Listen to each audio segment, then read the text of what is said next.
Good morning friends.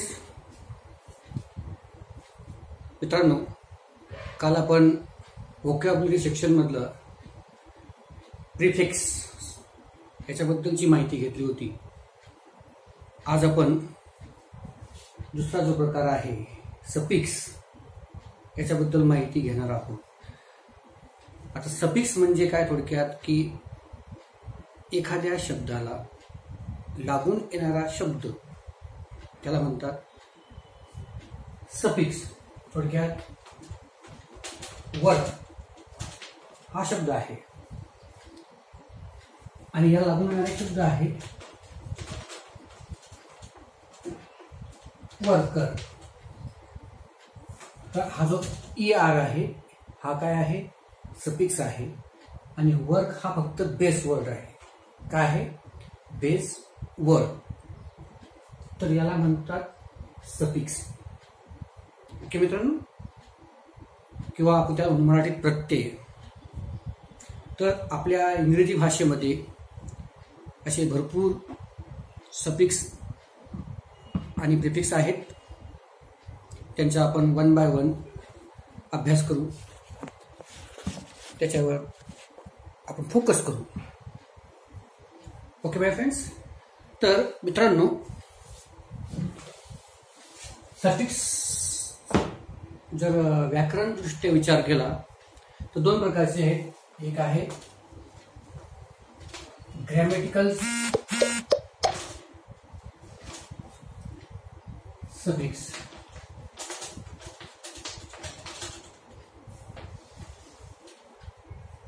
आपण इंग्रजीचा व्याकरणाचा विचार केला तर थोडक्यात आता पहा, मी तुम्हाला काही उदाहरण देतो. बॉय, त्यानंतर मग वर्क, त्यानंतर इट, त्यानंतर बी. आता पहा, तुम्हाला शब्द हे वाटते की सरांनी काय लिहिलं. आता पहिला शब्द बॉय. तर ग्रॅमॅटिकल सफिक्स बद्दल विचार करतो आपण. पहा, तर बॉय हा जो यस लागला, बॉईज, त्याचं बॉयचं काय झालं, अनेक वचन झालं. हा जो यस आहे हे काय आहे, यस हे सफिक्स आहे. ते कोणतं आहे, ग्रॅमॅटिकल सफिक्स. ओके. आता वर्क हा शब्द आहे. ओके.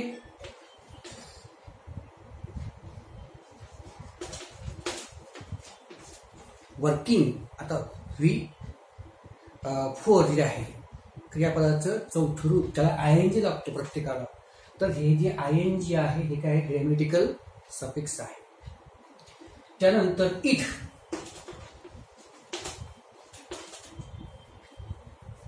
हे V3 आहे, क्रियापदाचं तिसरं रूप. त्याला काय लागतो, सहज जास्त करून EN लागतो. तर हे जे EN आहे हे काय आहे, ग्रॅमॅटिकल सफिक्स आहे.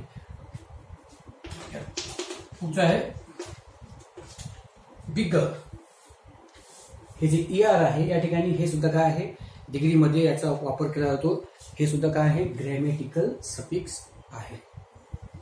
मित्रांनो, असे हे सफिक्स ग्रॅमॅटिकल लक्ष असू द्या फक्त, एक अभ्यास म्हणून, एक माहिती म्हणून.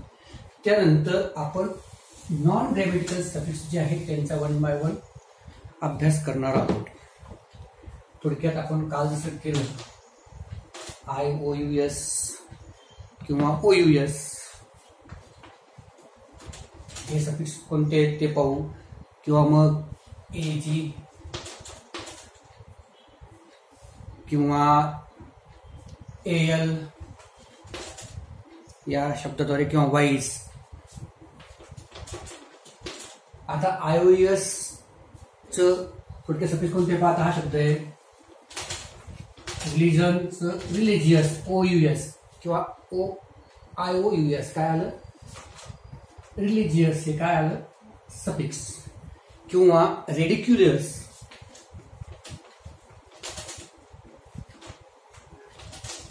OUS आलं, हे काय आहे, सफिक्स आहे.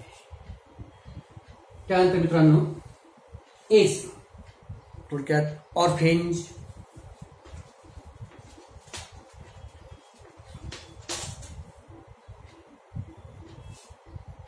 किंवा मॅरेज, हे काय आलं, हे सफिक्स आलं. त्यानंतर मग फिक्शनल, याचं फिक्शनल किंवा म्युझिकल, हे काय आहे, हे सफिक्स आहे. आता फिक्शनलचा मेन वर्ड कोणता, बेसवर फिक्शन. म्युझिकलचा मेन वर्ड कोणता आहे, म्युझिक. त्यानंतर ऑर्फेनचा ऑर्फेन, मॅरेजचा मॅरी, त्यानंतर रिलिजियसचा रिलिजन, रेडिक्युलसचा रिडिक्युल, हे शब्द तुम्हाला माहित पाहिजे. त्यानंतर मग वाईज, आता अदरवाईज,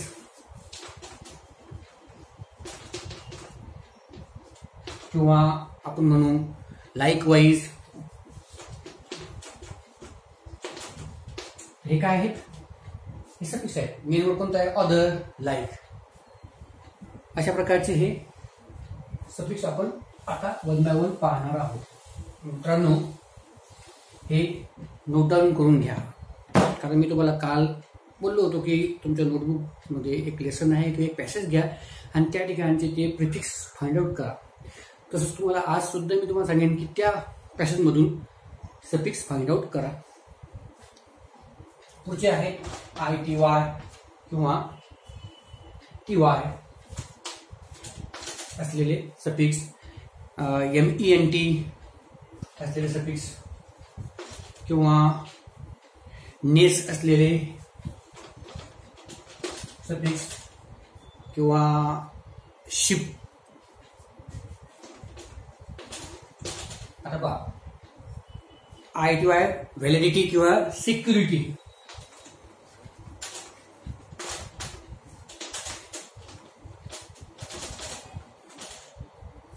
मेनचं मॅनेजमेंट,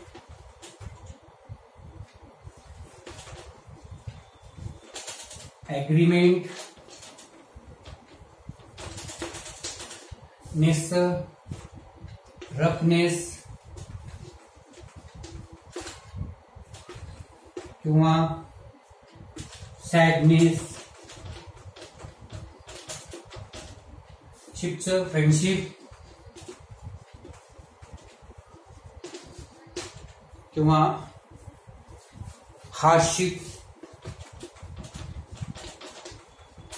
आता आपण ते शब्द लिहिले त्यांचा वापर करून, कशांचा, या सफिक्सचा. आता पहा, याचा मेन वर्ड कोणता आहे, व्हॅलिडिटी, आणि सफिक्स कोणता आहे, TY. सिक्युरिटीचा मेन वर्ड कोणता आहे, सेक्युअर, आणि त्याचं सफिक्स कोणतं आहे, सिक्युरिटी. नंतर मग मॅनेजमेंटचा मेन वर्ड कोणता आहे, मॅनेज, आणि त्याचं सफिक्स कोणतं आहे, मेंट. ॲग्रीमेंटचा मेन वर्ड कोणता आहे, ॲग्री, आणि त्याचं सफिक्स आहे ॲग्रीमेंट मीन्स मेंट. त्यानंतर मग रफनेसचा मेन वर्ड कोणता आहे, रफ, आणि सफिक्स कोणते आहे, नेस. सॅडनेसचा मेन वर्ड कोणता आहे, सॅड, आणि सफिक्स आहे नेस. तसंच फ्रेंडशिपचा मेन वर्ड कोणता आहे, फ्रेंडशिप, फ्रेंड फक्त, आणि सफिक्स कोणतं आहे, शिप. आणि हार्डशिपचा मेन वर्ड कोणता आहे, हार्ड, आणि सफिक्स आहे शिप. अशा प्रकारचे हे काही सफिक्स आपण पाहत आहोत वन बाय वन. त्यानंतर पुढील सफिक्स आहेत त्यांचा आपण विचार करू. ते आहेत SION,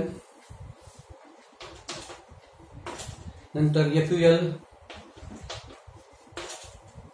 त्यानंतर ICAL, त्यानंतर IVE. आपण इत्यादी सध्या पाहू. आता शब्द तुम्हाला नवीन पोझिशन किंवा ॲम्बिशन,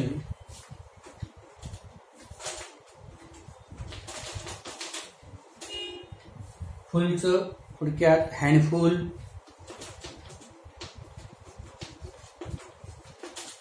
किंवा प्लेफुल,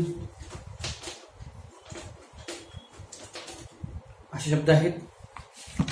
त्यानंतर सायकोलॉजिकल,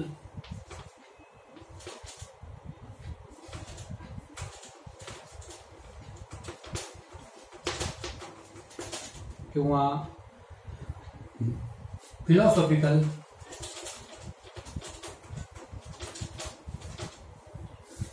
नंतर IV पासून तयार होणारे इंटरएक्टिव्ह, अट्रॅक्टिव्ह,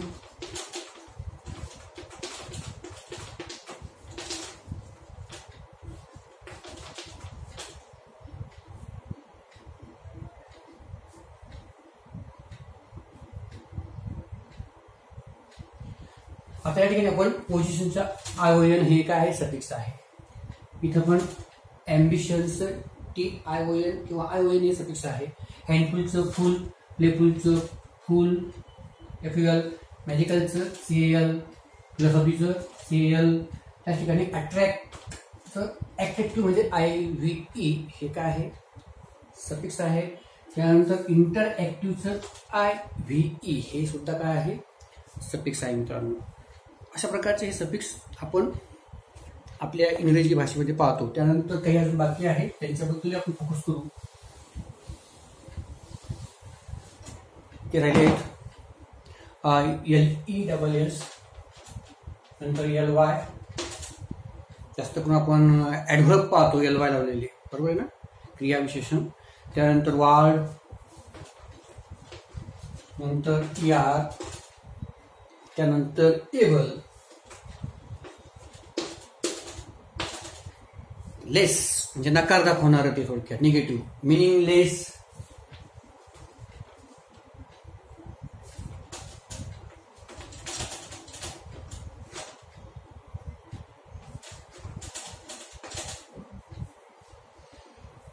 किंवा आपण म्हणू होमलेस. आता LY असलेले सॉफ्टली, स्लोली, नीटली.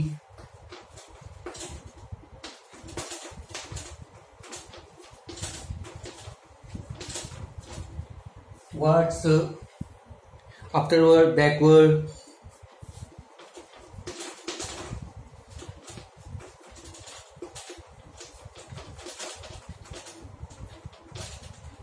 इयरचं तर आपल्याला माहिती आहे, तेव्हा आपण सांगितलं वर्कर.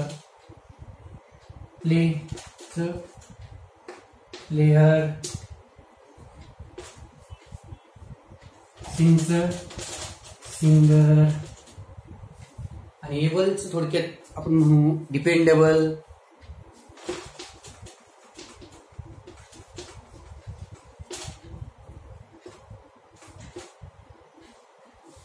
किंवा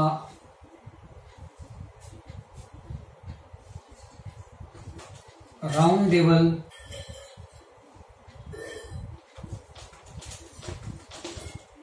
असे हे सफिक्स शब्द लागू येणारे शब्द कोणते पाहता. मिनिंगचा मिनिंगलेस, मिनिंगचा. होमचं होमलेस कोणतं सफिक्स आहे, लेस. त्यानंतर मग सॉफ्टचं सॉफ्टली LY, स्लोचं स्लोली LY, नीटलीचं नीटली LY. हे काय आहे, हे सफिक्स आहे. त्यानंतर मग वर्ड्स आफ्टरवर्ड्सचं वर्ड्स हे सफिक्स आहे. बॅकवर्डचं वर्ड्स हे सफिक्स आहे. त्यानंतर वर्कचं वर्क हे बेस वर्ड आहे आणि ER काय आहे, सफिक्स आहे. प्लेचं हे प्लेयर हे बेस वर्ड आहे आणि ER काय आहे, सफिक्स आहे. त्याचप्रमाणे सिंगरचं सिंग हे बेस वर्ड आहे आणि ER हे काय, सफिक्स आहे. तसंच एबल, डिपेंडेबलचं डिपेंड हे काय आहे, बेस वर्ड आहे आणि एबल हे काय आहे, सफिक्स आहे. त्या ठिकाणी पण तसंच राऊंडचं राउंडेबल. तर अशा प्रकारचे भरपूर सफिक्स आहेत मित्रांनो. आज आपण त्याच्यावर फोकस करण्याचा प्रयत्न केला. दोन प्रकारचे ते सफिक्स आहेत. पहिलं ग्रॅमॅटिकल, त्याच्यावर फोकस केलं तुम्ही, त्याच्याबद्दलही माहिती मिळवली असेल किंवा ते लेक्चर समजून घ्या. आणि नॉन ग्रॅमॅटिकल हे सफिक्स याचा आपणही उल्लेख केलेला आहे. ज्यांना इंग्लिश मनापासून शिकायची असेल त्यांनी कृपया अजून माहिती मिळवा. यूट्यूबमध्ये सुद्धा तुम्हाला काही ग्रॅमॅटिकल ट्रिक्स भेटतात सफिक्सबद्दल किंवा प्रिफिक्सबद्दल, ते पहा जेणेकरून आपलं नॉलेज वास्ट होईल. ओके, जर तुम्हाला शिकायची इच्छा असेल तर, काही बनायचं असेल तर. ओके फ्रेंड्स, तर आता आपण या ठिकाणी सफिक्स याच्याबद्दलची माहिती घेतली. थांबू. त्यानंतर पुढच्या लेक्चरला आपण आपली पोईम, मला वाटतं 2.2 we were bird I think अशी कविता आहे आपली बाय सरोजिनी नायडू, तिच्यावर फोकस करू, तिचा अभ्यास करा.